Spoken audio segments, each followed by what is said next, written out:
Donc il me revient la dure tâche de commencer à vous parler de chiffres. On n'aime pas en général quand on parle de chiffres. Je vais faire vite.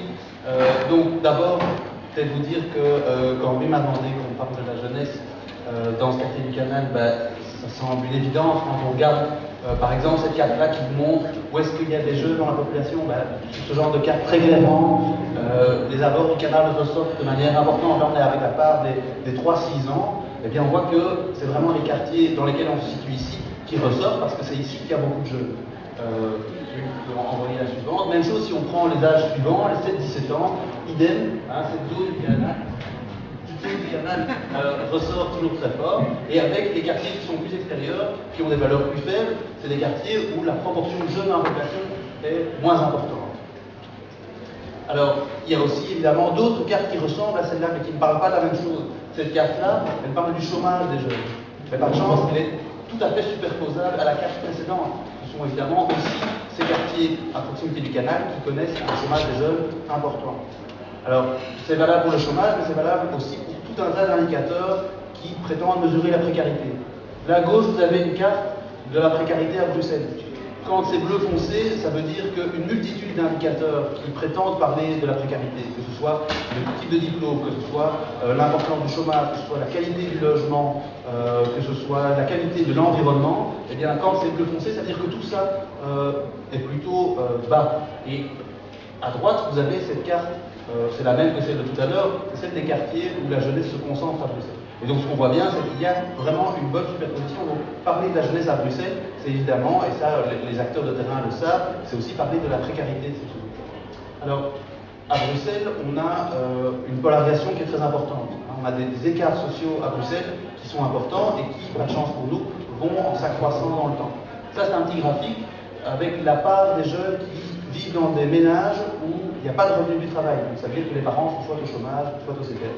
Alors on voit qu'il y a des écarts importants. Si vous prenez les communes où cette part de jeunes qui vivent dans des ménages sans revenu du travail est le plus faible, c'est Waterval-Boisfort, on est avec 23%. C'est déjà élevé évidemment.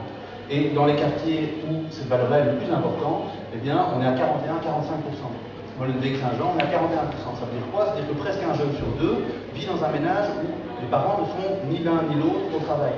Ça pose des questions, quoi. On est dans une société où la consommation reste quand même quelque chose d'important, c'est un marqueur social important. Qu'est-ce que c'est qu'être jeune dans un ménage où il n'y a pas cette capacité-là, où les parents se retrouvent d'une manière ou d'une autre exclus du marché de l'emploi?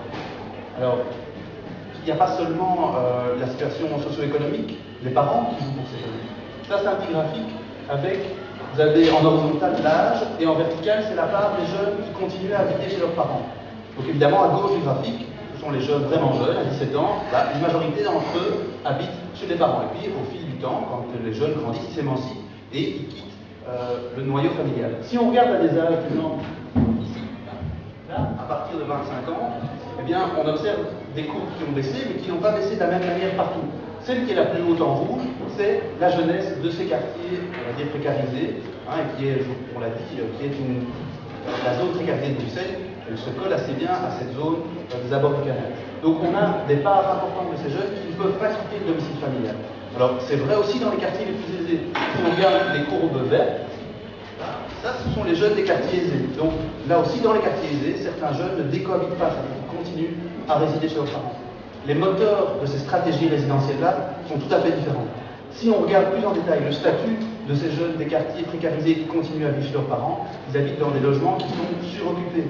Ils habitent, on l'a vu, avec des parents qui sont mal insérés sur le marché de l'emploi. Ce sont des jeunes qui eux-mêmes ont des difficultés à s'insérer sur le marché de l'emploi. Les jeunes qui continuent à habiter chez leurs parents dans les quartiers favorisés, eux ne rencontrent pas ces problèmes. Ils continuent à habiter chez leurs parents parce que, bon Dieu, c'est bien plus pratique parfois d'habiter chez ses parents. Il y avait le film Tanguy, c'est ceux-là. C'est ceux qui ont un diplôme universitaire, qui sont en train de l'avoir, et qui, pour des raisons de choix, c'est vraiment des choix de leur part, continuent à habiter chez leurs parents. Donc ça aussi, c'est quelque chose avec lequel il faut jongler. C'est cette espèce, quelle est la place de ces jeunes dans une société quand on a difficile à quitter le milieu familial, notamment pour des raisons socio-économiques. Alors, oula, on voit plus bien. Ça tombe bien, je peux raconter ce que je veux, c'est que cette situation de la jeunesse, elle est rendue problématique par une reproduction sociale qui, à Bruxelles, reste très importante. Sur ce tableau-là, on a le niveau d'études de la mère en vertical, et puis on a le type de filière dans lequel les enfants sont inscrits en horizontal.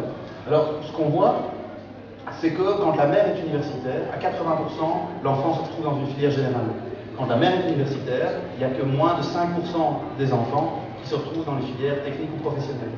Par contre, quand la mère n'a pas de diplôme, c'est-à-dire pas de diplôme primaire, eh bien, on se retrouve avec seulement 23% des jeunes qui fréquentent l'enseignement général et 76% des jeunes qui se retrouvent dans l'enseignement technique ou professionnel. Or, on sait que ces diplômes n'ont pas une valeur égale sur le marché de l'emploi, ils ne permettent pas les mêmes choses, ils ne permettent par exemple pas de la même manière d'avoir accès à l'université. Avec un diplôme général, on va à l'université si on veut, avec un technique, avec certains types de techniques, on peut aller à l'université, avec du professionnel, on ne peut pas. Donc on voit qu'il y a vraiment cette reproduction sociale qui est particulièrement importante à Bruxelles. Alors, ça conditionne évidemment tout un tas de choses que j'ai essayé de résumer sur ce tableau-là. La première colonne, le petit 1, c'est ce qui arrive aux jeunes issus des quartiers précarisés, c'est-à-dire les jeunes des quartiers dans lesquels on se trouve. À droite, c'est ce qui arrive aux jeunes issus des quartiers les plus précarisés, c'est ce qu'on appelle le cadran sud-est, ça va être Dorgen, Uccle, Watermal-Boisfort, les deux hauts lieux. Eh bien, si on regarde, d'abord on va prendre les 18-22 ans, on va regarder quelle est la part des jeunes qui a un diplôme qui leur permet d'avoir accès à l'université. Eh bien, dans les quartiers les plus aisés, on est à 80% des jeunes qui ont un diplôme qui leur permet de faire des études supérieures.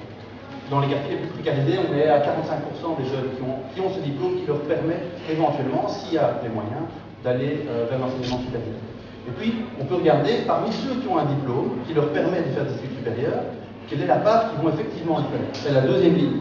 Eh bien, dans les quartiers les plus aisés, on est à 75% des jeunes qui, quand ils sont en possession d'un diplôme leur permettant de faire des études supérieures, vont effectivement le faire. Dans les quartiers les plus précarisés, on a vu déjà qu'ils avaient du mal à avoir le diplôme. Mais même une fois qu'ils l'ont, eh bien, l'accès aux études supérieures est freiné par tout un tas de raisons, puisqu'on est avec seulement 45% des jeunes qui, avec le bon diplôme en poche, vont avoir accès aux études universitaires.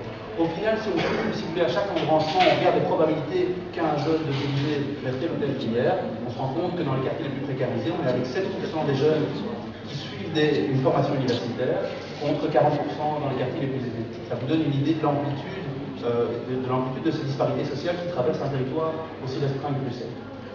Alors, la solution, et on l'entend beaucoup, c'est la formation. C'est vrai, on prend le graphique, on regarde les différents types de diplômes, on regarde la probabilité d'être au chômage qui est associée, et on voit qu'effectivement, eh bien, un diplôme universitaire vous donne une chance d'être en emploi qui est plus importante que quand on n'a pas de diplôme ou un diplôme primaire. C'est vrai dans toutes les régions de Belgique, c'est vrai aussi à Bruxelles.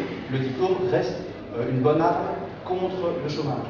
Alors attention, ça ne veut pas dire qu'on va trouver un emploi, ça veut dire qu'on est mieux armé que son voisin. On est plus compétitif, et ça veut dire que dans la file qui peut mener à un emploi, la file d'attente qui va mener à un emploi, on est mieux positionné. Au total, ce n'est pas parce que les gens sont mieux formés que ça crée des emplois. Mieux former des gens ne crée pas des emplois. Ça leur permet d'être plus compétitifs par rapport à leurs voisins.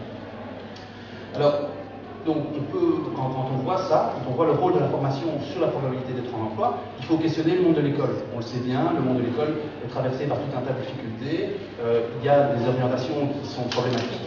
Il y a des filières de relégation, c'est ce qu'on voit ici dessus.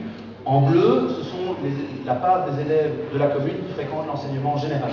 Et puis, en orange, en rouge, en vert, ce qui est à droite, c'est la part des élèves qui fréquentent l'enseignement technique ou professionnel.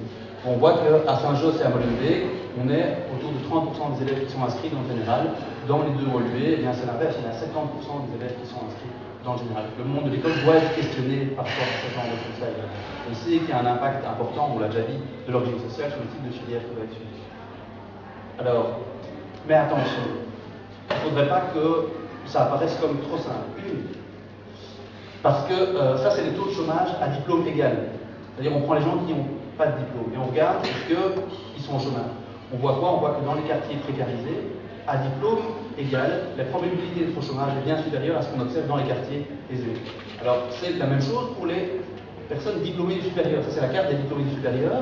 On voit que même quand on est en possession d'un diplôme du supérieur, eh bien, quand on réside dans cette partie précarisée de Bruxelles, il y a des difficultés d'accès à l'emploi. Pourquoi? Parce qu'il y a de la discrimination, parce qu'il y a la difficulté à intégrer des réseaux.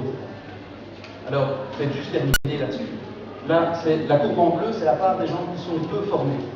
La courbe rouge, c'est la courbe du chômage dans le temps à Bruxelles. Ça commence aux années 90, ça termine en 2010.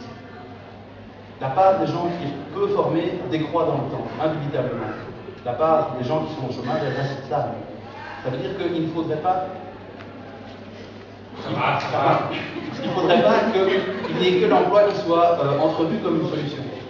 Il faut former les jeunes, c'est sûr. Il faut créer de l'emploi. Et ce n'est pas parce qu'on forme mieux les jeunes que, de facto, on crée de l'emploi. Il faut rendre ces emplois accessibles aux jeunes. On a vu qu'il y avait des problèmes de discrimination, c'est ce que j'ai essayé de vous montrer très vite avec ces deux petits cas. Mais peut-être aussi important que vous l'avez dit, c'est qu'il faut penser d'autres moyens pour ces jeunes d'accéder à une fonctionnalité sociale. Peut-être que parfois on pense trop uniquement en termes d'emploi et qu'il y a d'autres choses à faire avec ces jeunes adultes, pour les aider à acquérir une fonctionnalité sociale ou pour les aider à passer à l'âge adulte. Il n'y a peut-être pas que l'emploi, et en tout cas à court ou moyen terme, en tant qu'acteur de terrain, il faut peut-être penser d'autres choses. Voilà.